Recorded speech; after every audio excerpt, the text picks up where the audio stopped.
Good morning, everyone, and welcome to West Central Web TV and today's Veterans Day program at Clinton High School here in Clinton, Missouri. Thank you all for tuning in to watch the ceremonies today. The students are just now filing in, released from classes just a couple of minutes ago. We want to thank our sponsors for our webcast today, Adrian Chrysler Drugstore, and these are in no order particularly, St. Clair County State Bank. Also, Alterations by Maureen, always a good supporter of these events. Barb's Styling Salon, Hawthorne Bank, Clinton Mower and Saw Shop, the Crossroad Kennels, Farmers Elevator and Supply, First National Bank, also Golden Valley Tractor, Hankins Grain, Henry County Mutual Insurance, Jefferson Gardens, the Arbors at Glendale Gardens, the Newsroom Restaurant and Lounge, Twin Lakes Hospice, and WW Repairs out of Leeton. We thank all of you so much for participating and helping to sponsor this webcast today. Got quite a ceremony planned for the start in about 10 minutes at 10:30. Of course, the CHS band is going to be performing a variety of songs. The Clinton High School Choir is also going to be performing today. I have a special guest who is going to be addressing the audience today. He's a Purple Heart recipient, Staff Sergeant Paul Schmitz. You may have heard some things about him on the news earlier this week and even this morning. He is from Springfield, Missouri, enlisted in the Army in 1995, served 2 tours in Korea, was wounded during Operation Iraqi Freedom. During his 11 years of service, he received 2 Purple Hearts, 5 Army Accommodations for Valor, 5 Army Achievement Medals, 3 Good Conduct Medals, 2 National Defense Medals, War on Global Terrorism Medal, 3 Overseas Medals, Combat Infantry Badge, and Stockmaster Award from Sniper School. And when he stands up to speak today, you'll be able to see all those ribbons on his left lapel there, and that'll identify him as being an outstanding soldier. Staff Sergeant Paul Schmitz, our guest speaker today. We have right here in front, right behind me here, a couple of rows. In fact, I've had to add some chairs here. Some of our area veterans and families have come to observe the ceremonies today in remembrance of not only their service, but the service of others, those POWs and MIAs that are still out there.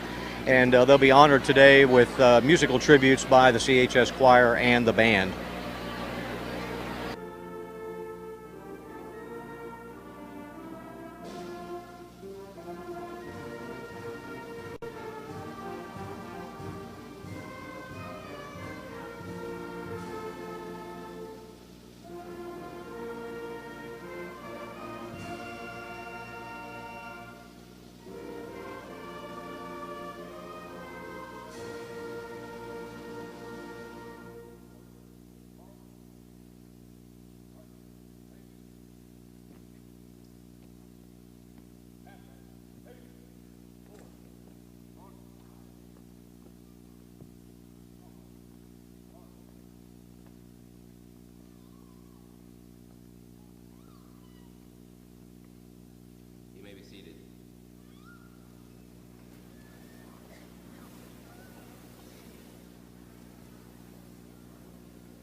I would like to recognize those veterans in attendance today. Will all veterans please stand? Included in that group are several of our faculty, and I now ask that any student who has already contracted with any branch of the military also please stand.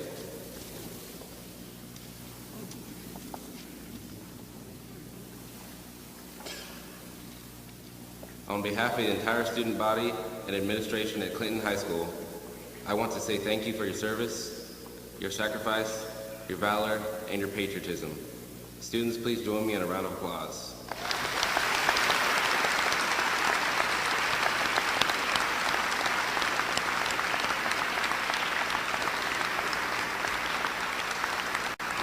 You may be seated. I am followed by Cadet Sergeant Major Kevin George.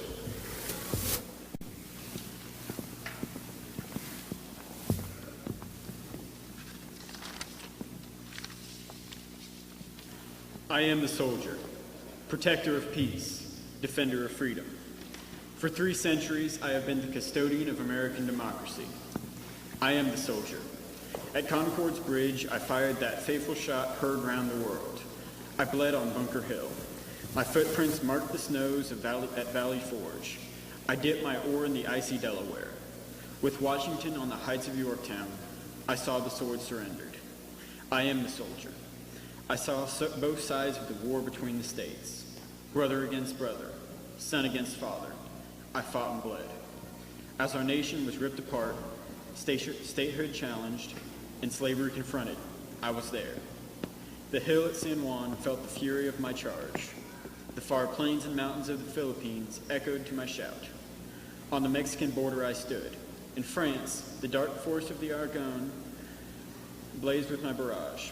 Under the arches of victory in Paris, I marched in legion. I am the soldier.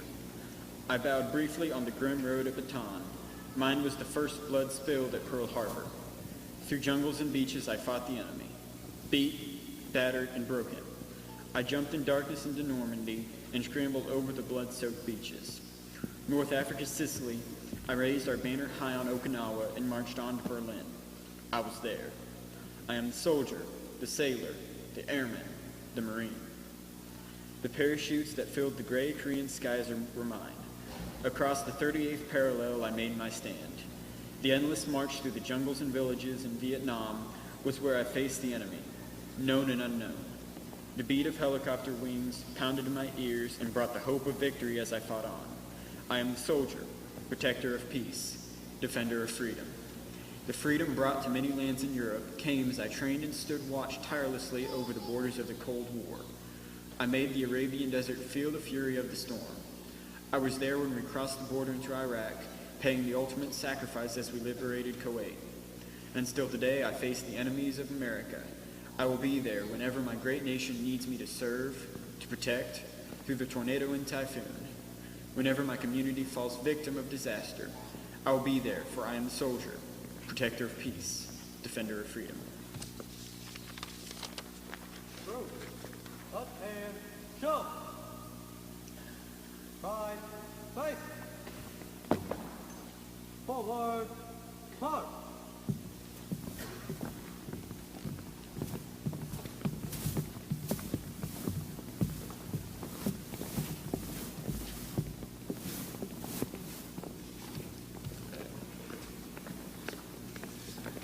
Cadet Second Lieutenant Stormy Peak and Private Sam Beebe.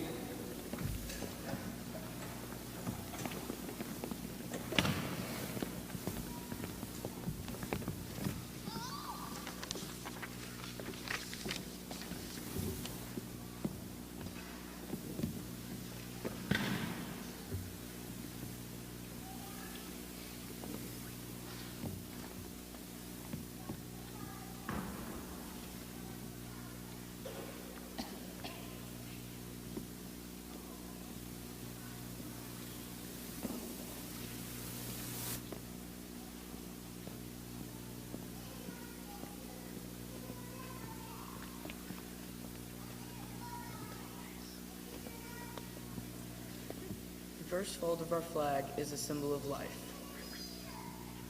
The second fold is a symbol of our belief in eternal life.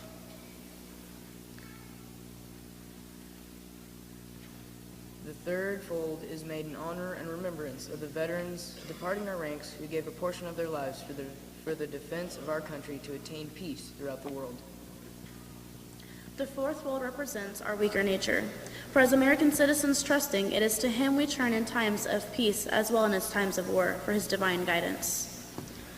The fifth fold is a tribute to our country, for in the words of Stephen Decatur, our country, in dealing with other countries, may she always be right, but it is still our country, right or wrong. The sixth fold is where our hearts lie.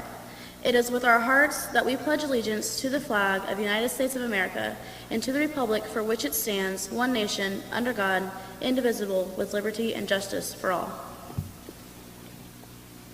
The seventh fold is a tribute to our armed forces, for it is through the armed forces that we protect our country and our flag against all her enemies, whether they be found within or without the boundaries of our republic.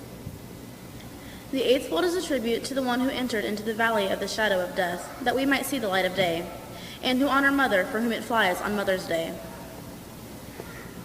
The ninth fold is a tribute to womanhood, for it has been through their faith, their love, loyalty, and devotion that the character of the men and women who have made this country great has been molded. The 10th fold is a tribute to the Father, for he too has given his sons and daughters to defend our country since they were first born. The 11th fold, in the eyes of a Hebrew citizen, represents the lower portion of the seal of King David and King Solomon, and glorifies in their eyes the God of Abraham, Isaac, and Jacob.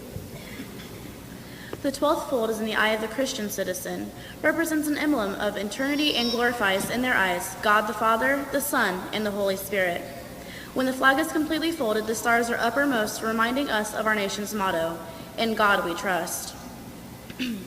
After the flag is completely folded and tucked in, it takes on the appearance of a cocked hat, ever reminding us of the soldiers who served under General George Washington, and the sailors and Marines who served under Captain John Paul Jones, who were followed by their comrades and shipmates in the armed forces of the United States, preserving for us the rights and privileges and freedoms we enjoy today.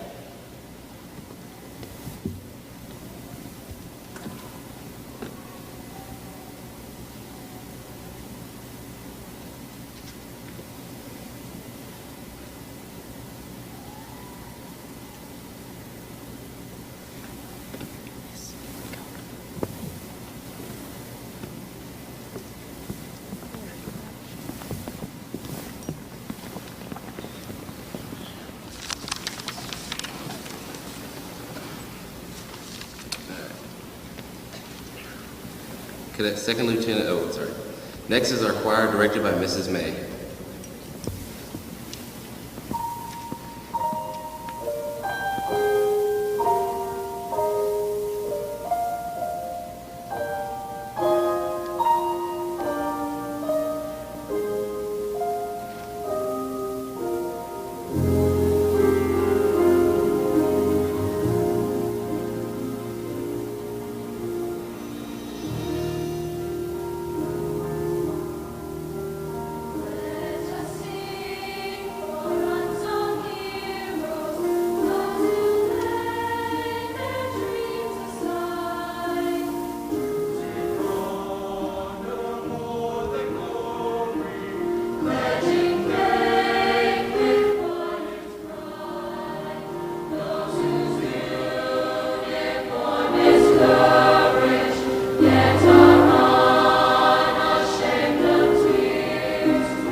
Thank you, choir.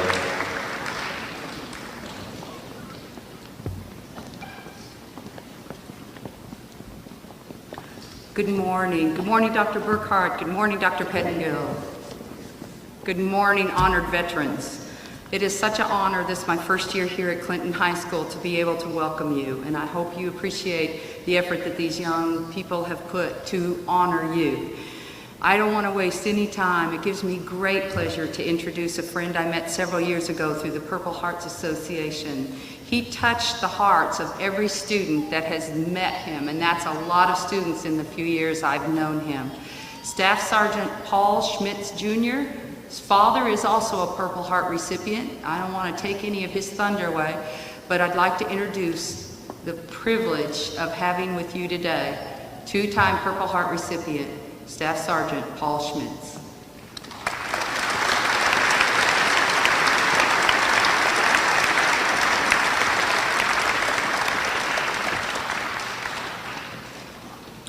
Thank you for having me here today.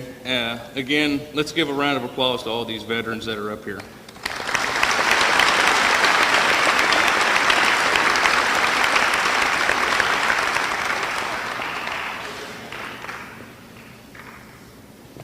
I'm going to tell you about me. I grew up in Springfield. Was born in 1975. Graduated from Parkview High School there in Springfield. About a year after that's when I joined the Army. I actually signed my enlistment papers on my mother's birthday, and I shipped off for basic training on Halloween. So if that wasn't something forthcoming, I don't know what was. My first tour, or my first duty station, was in Korea, where there I didn't get to do my MOS. I was actually pulled away from it, where I became a command driver for the battalion motor officer. Spent 14 months there, came back to the States, came back to Fort Benning, Georgia, where I went through basic. There, I got the esteemed privilege of being one of the lowest ranking people to ever be a gunner on a Bradley tank, where I distinguished myself with qualifying almost expert on it, because I only missed one target with my gun. From there, I went back, I re-enlisted, went back to Korea. Don't ask me why I did, but I did. There again, they made me another command driver, because they saw when I was there the first time I was a command driver, so they made me the Brigade XO's command driver this time, which I have a lot of respect for Colonel Nichols, because as soon as I got there, he's like, you know, most drivers, all they do is sit in their vehicles and just goof off and do things. He goes, I'm going to educate you, and he hands me the Uniform Code of Military Justice, and for the next year, that's what I read. Every time I drove somewhere, I had to open it up and start reading, and he would quiz me on it on our way back.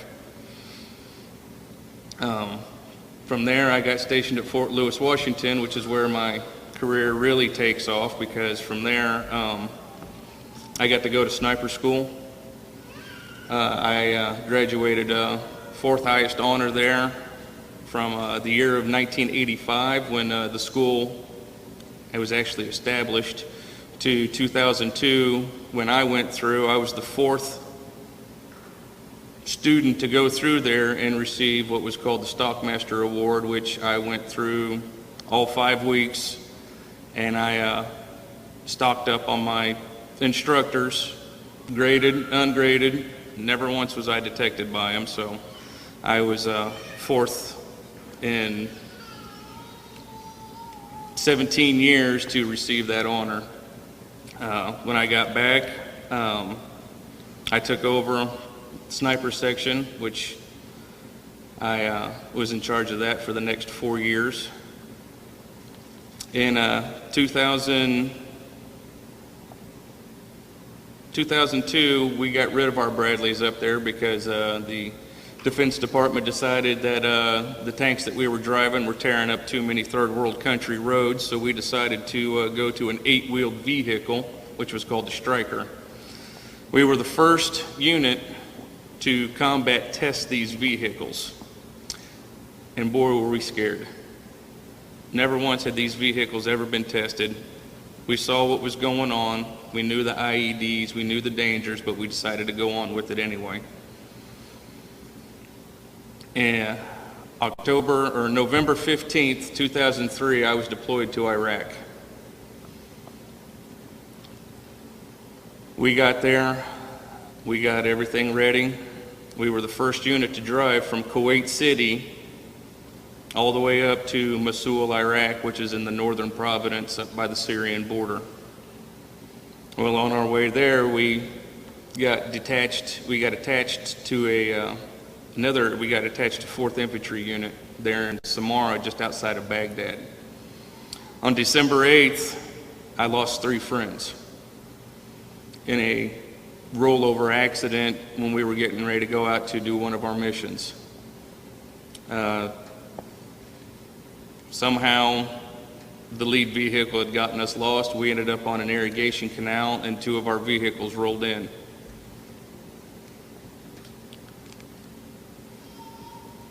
I was a gunner on one of those vehicles because at the time we didn't really need sniper support, so I volunteered to be a gunner on my platoon, on one of the platoon sergeant's vehicles.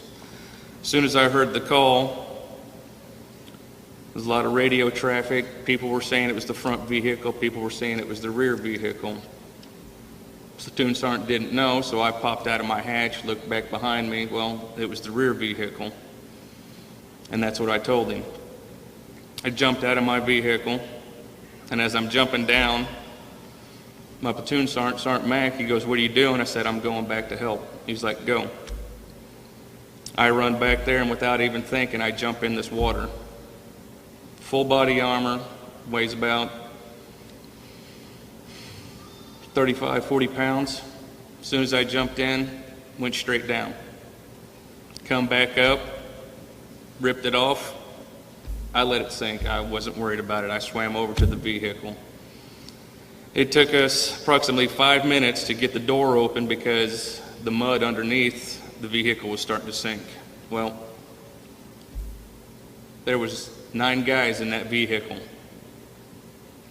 and I wasn't about to let them go.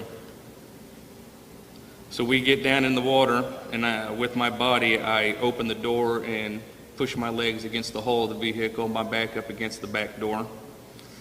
And as guys are coming out, I'm counting. Last guy out. He's like, "I'm the last one." I'm like, "There's only 7. Where's the other 2? He's like, "Don't know where Sergeant Bridges is, don't know where Wesley is." I'm going in. Lieutenant Armini, who was there at the time, goes, "Sergeant Schmitz, you ain't going in." I looked at him and I said, with a few colorful words, "Sir, I'm going in." I go inside. And as I go in, I try to get to the driver's hatch. I can't get to it because it's blocked. So on my way back out, I start sweeping with my legs. Well, I feel something and I lift it up. It's my best friend, Sergeant Bridges. As I'm holding him there and I'm talking to him, trying to get him out, not realizing what had already happened, it's not really fear, but something came over me, and you just kind of go numb. And all these veterans here in the front actually know exactly the feeling, know what I'm talking about when you feel nothing. You don't feel fear, you don't feel joy, you don't feel anxiousness, you're just doing what you're doing. We get Sergeant Bridges out. Come to find out, we had also lost our front vehicle, which had a guy that died in that one too. He drowned. Well, from then on, my life kind of took a different route. I was angry, upset. Whatever got in my way, I didn't let it stand in my way. From there, we moved up to Mosul, Iraq, where we did our missions. We did over 350 door breaches, just my platoon alone. Every night we were doing raids, taking out people who were suspected of setting up IEDs, corrupt cops. But at the same time, I also found joy in one little thing, and that was the fact that we were setting up roads, we were setting up schools. Just real quick, I just want all the girls in this auditorium to raise your hands.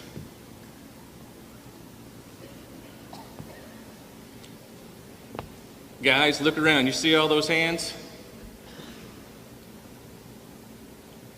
Over there, these girls wouldn't be in your school. Girls over there are not allowed to be educated. The only people that go to school are boys.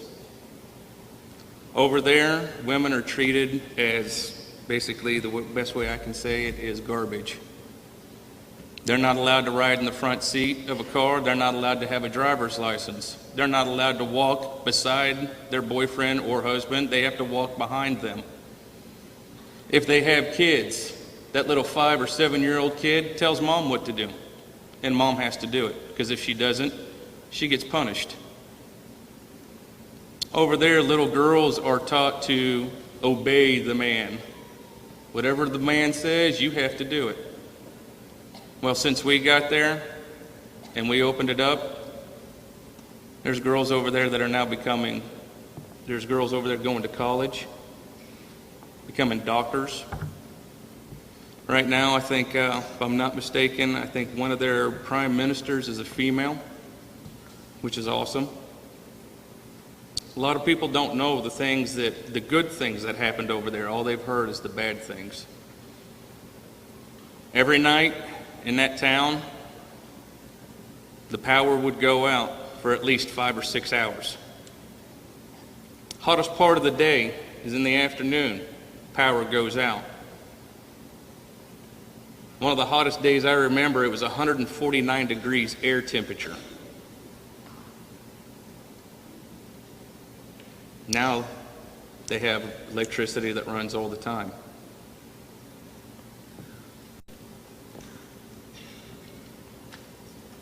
I was there from January to October 4th. October 4th, August 4th, we had insurgents come across the Syrian border. Well, the next day, Alpha Company goes out and does a patrol. Well, they get hit. Well, I was on what was called the QRF, which is called the Quick Reaction Force. Anything that happens, we're the first ones to roll out. Well, in this case, Alpha Company decided to take care of Alpha Company. So Alpha Company rolls out. Alpha Company got hit. So now they called up Bravo Company, which was my company. Everybody rolled out except for us. We got stuck back in the motor pool. RCO was like, look, if we need you, we'll call you, but other than that, if anything else happens, that's what you guys take care of. We were like, Roger. Well, we got the call that a convoy had gotten ambushed. So as we're rolling out, I remember it was supposed to have been my assault gunner, Specialist McFadden. He was supposed to have been in the air sentry hatch that day, and for some reason I told him, no, you're not going in the air sentry hatch. That's where I'm standing today. And as I'm getting in that hatch, I'm thinking to myself, what I got to do, make sure my guys are safe, do we have everything? And then all of a sudden a fleeting thought runs through my head, I'm going to get shot today. I'm like, wow, it's the dumbest thing I could ever think of when I'm getting ready to roll out. Didn't think nothing of it, just kept going. We rolled out, we set up a perimeter around this convoy. Well, as soon as we got set up, we got hit with mortar rounds. They had Toyota pickup trucks with anti-aircraft guns that were 14 millimeter, basically cannons. Ambushed from the rooftops, alleyways. And I remember standing there in my air sentry hatch, and I'm looking around, and I'm seeing all this chaos going on. And as we're getting shot at, not only am I seeing women shooting at us, but I'm also seeing 12-year-olds, 14-year-olds, people who are very impressionable with their surroundings, believe what everybody else believes. They're telling us, hey, those Americans over there, they're the bad guys. Well, that day changed me forever because I was in the firefight for about an hour and a half before I got hit. I took a bullet to the side, hit my spine, and paralyzed me from the waist down. Completely shattered my L4, cracked my L3, cracked my L5. I got 6 screws and 2 rods holding my lower spine together. Got permanent nerve damage in both legs. I get back to the States. The doctors do the best they can. They stick the screws and the rods, stick the bones back around my spinal cord. They look at me and they say, son, at best you'll have 50% use of your right leg, but your left leg you'll never use again. Well, the day after my surgery, I had my physical therapist come in, Laura Freeman. She was trained by Christopher Reeves, physical therapist. I don't know if you guys know who Christopher Reeves is, but back in our day, he used to be the Superman. But with an accident, he was paralyzed from the neck down. But before he died, he started regaining use of arms, or just his hands and his arms. Well, my physical therapist was trained by his physical therapist. So the day after my surgery, she comes into my room and she goes, I have 2 questions for you. And I said, yes, ma'am. She goes, do you ever want to walk again? Yes, ma'am. She goes, are you going to do everything I say, when I say, and how I say it? Yes, ma'am. She goes, all right, I'll see you tomorrow morning at 9 o'clock. 9 o'clock, I show up. She's like, all right, I'm going to have you stand up on these using these parallel bars. I said, I can't do that. She goes, yeah, you can. They strapped 2 boards to the back of my legs and they wrapped my legs, the boards to my legs. First time I stood for 30 seconds. Second time I stood for 45 seconds. The third time I stood for 1 minute 3. My parents were there. My dad is a Vietnam vet, 2-time Purple Heart recipient. And then growing up with him, never once did I ever see that man cry till that day. And when I saw him crying, I looked at him and I said, Dad, why are you crying? He goes, you know what? He goes, seeing you walk for the first time was enjoyable, but he goes, I love watching you walk for the second time. After that, it was about 2 months of 2-a-days. Physical therapy in the morning, physical therapy in the evening. For the next 2 months, I pushed myself and pushed myself and pushed myself. At the end of those 2 months, I was able to walk with crutches. Well, from Walter Reed, they sent me to St. Louis there in Jefferson Barracks, where I continued physical therapy for the next 2 months. On December 21st, 2004, I started walking with no crutches. No knee braces, no nothing. Same time, the doctors were like, you know, because of the extent of your injuries, you'll never be able to have kids again. Well, they were wrong there too. 2006, I was blessed with another son. My poor wife, she now has 4 boys she has to raise, not only me, but the 3 sons.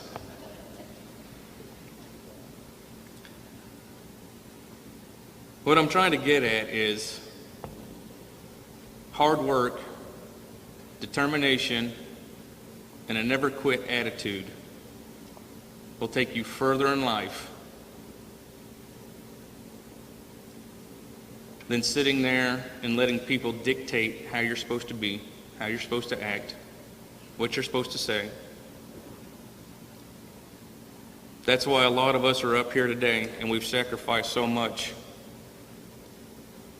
Is because we don't want to be told what to do, how to do it. We want you guys to go out there and figure it out for yourselves, to push yourselves, to become something great. The 3 guys that I saw standing up here that have commitments, I applaud you, and I thank you. And for everybody else who's thinking about it, it's hard work. There's a lot of times that you're away from your families. It's scary. But you know what? So is graduating and becoming an adult. Because now you're not under mom and dad's wings. Now you have to start making decisions for yourself. Am I going to continue down the right path? Or am I going to go down the wrong path? If I go down the wrong path, you can get back on the right path. If you're on the right path, you can go down the wrong path. It's vice versa. But it's up to you to decide what it is that you're going to do. One of the things that I instill in my 3 boys is patriotism. I have a long lineage of veterans in my family dating back to the Revolutionary War. Just about every conflict this country's had, my family has been in it. Does that mean my boys are going to go? If they want, I'm not going to push them. It's their choice. But I will instill patriotism, what the flag means, what it means to sacrifice, the sacrifice that we all made, the horrendous things that we had to endure. And look at us, we're still driving on, still pushing forward, not letting anything get us down. One thing that I want to leave with you today is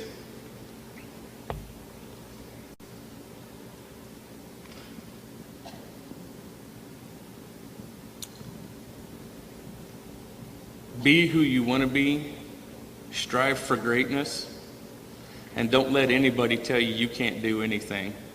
Because I'm a prime example of somebody telling you you can't do something, and I turned right around and I did right the opposite. I told them, you know what, I am going to walk. I told my mom, I was 29 at the time, and I told my mom I was going to walk before I was 30. My birthday's March 14th. I took my steps 4 days before Christmas. And yes, I still got my mom a Christmas present, but she said, you know what, that was the greatest Christmas present that she ever got.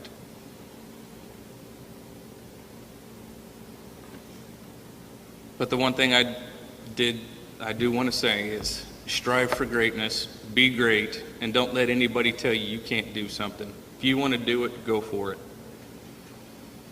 Thank you.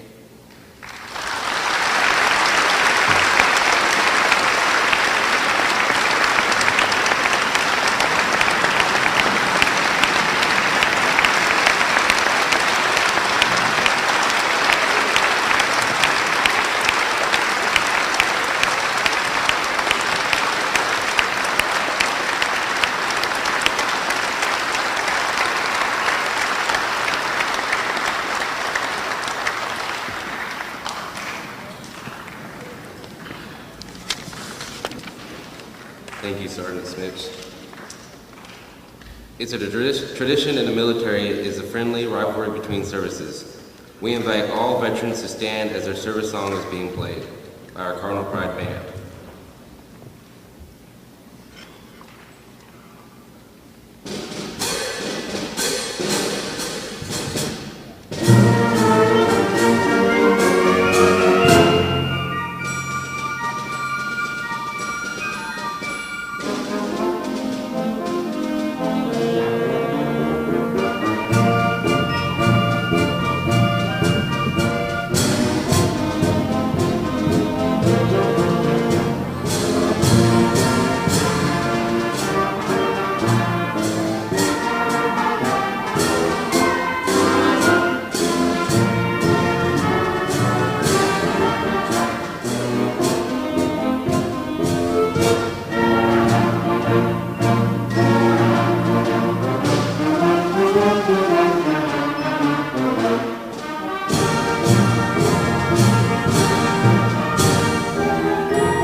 Colonel Nicole Mills will explain the meaning of the POW and MIA table.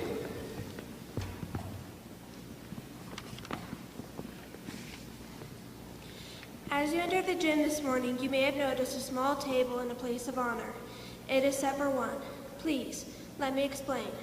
The military is filled with tradition and symbology. This table is our way of symbolizing the fact that members of our profession of arms are missing from our midst. They are commonly called POW-MIA. We call them brothers. They are unable to be with us this morning, and so we remember them because of their incarceration. This table, set for one, is small, symbolizing the frailty of one prisoner alone against his oppressors. The tablecloth is white, symbolizing the purity of their intentions to respond to their country's call to arms. Remember. The single rose displayed in a vase reminds us of the families and loved ones of our comrades in arms who keep the faith awaiting their return. Remember. The yellow ribbon tied so prominently on the vase is reminiscent of the yellow ribbon worn on the lapel and breast of thousands who bear witness to their unyielding determination to demand a proper accounting of our missing. Remember. A slice of lemon is on the bread plate to remind us of their bitter fate. Remember. There is salt upon the bread plate, symbolic of the family's tears as they wait. Remember. The glass is inverted. They cannot toast with us this morning. Remember. The chair is empty. They are not here. Remember.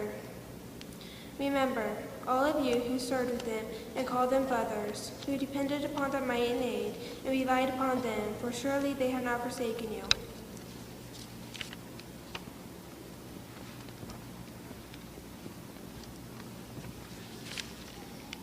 TAPS.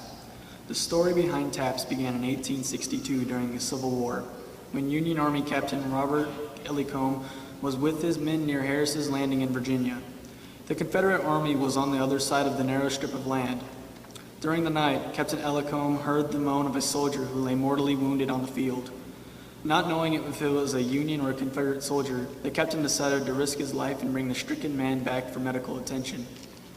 Crawling on his stomach through the gunfire, the captain reached the stricken soldier and began pulling him toward his encampment. When the captain finally reached his own lines, he discovered that it was actually a Confederate soldier, but the soldier was dead. The captain lit a lantern. Suddenly, he caught his breath and went numb with shock.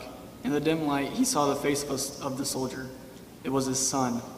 The boy had been studying music in the South when the war broke out. Without telling his father, he enlisted in the Confederate Army. The following morning, heartbroken, the father asked permission of his supervisors to give his son a full military burial despite his enemy status. His request was partially granted. The captain had asked if he could have a group of Army band members play a funeral dirge for the son at the funeral. That request was turned down since he was a Confederate soldier. Out of respect for the father, they did say that he could have him only one musician. The captain chose a bugler. He asked the bugler to play a series of musical notes he had found on a piece of paper in the pocket of his dead son's uniform. This wish was granted. This music was the haunting melody we know now as TAPS, that is used at all military funerals. In case you are interested, these are the words to TAPS. Day is done, gone the sun, from the lakes, from the hills, from the sky. All is well, safely rest, God is nigh. Will you please stand for the rendering of honors to the flag and all that have served under its protection?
You may be seated.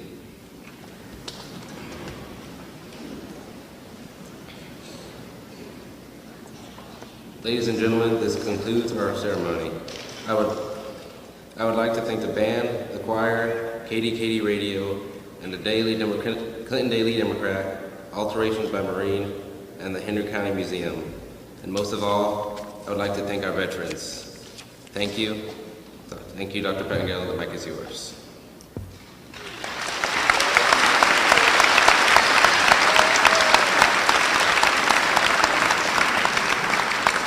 Thank you, Logan, for the playing of the taps. Also, just in final words, thank you, Mr. Crawford, the high school band, Miss May, the high school choir, CHS students and staff, thank you for your respect and attention. Staff Sergeant Paul Schmitz, thank you for sharing your story with us today. And most importantly, all of our veterans in attendance, listening on the radio, and those that could not be here today, we thank you for your service.